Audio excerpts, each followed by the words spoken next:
મારી બીજી હોસ્પિટલ અહીંયા હતી ને અહીંયા એ પેશન્ટ આવેલું હતું બરાબર. એ છે ને એ પોતે ડૉક્ટર હતા એટલે એની રીતે એ MRI કરીને આવ્યા અને મને એને વીકનેસ બતાવી એટલે આપણે અંડર ઓબ્ઝર્વેશન એને રાખ્યા એડમિટ અને પછી એને સારું લાગ્યું એટલે મેં ડિસ્ચાર્જ આપી દીધું અને મને એને એમ કીધું કે ડિસેબિલિટીનું સર્ટિફિકેટ આપો એટલે મેં એને આપ્યું નથી અને એ બસ 7 થી 8 હજારનું બિલ થયું હશે. એ બિલ અમે લીધેલું છે.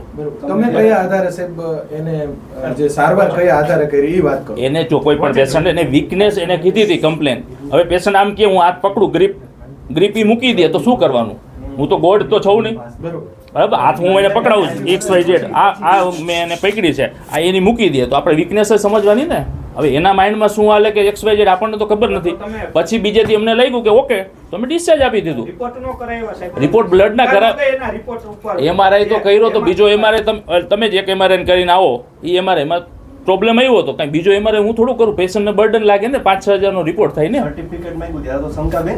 એટલે અમે ના પાડી દીધી તું ઓકે છો. તમને સાહેબ ક્યારે આખી શંકા ક્યારે કે ભાઈ આમાં આખું એટલે એને સેકન્ડ ડે કે થર્ડ ડે અમે ડિસ્ચાર્જ આપ્યો એટલે મેં કીધું ભાઈ તમારે આમાં કઈ પ્રોબ્લેમ છે નહીં એટલે તમે ડિસ્ચાર્જ. તમને કોઈ શંકા લાગી હતી એ સમયે છે?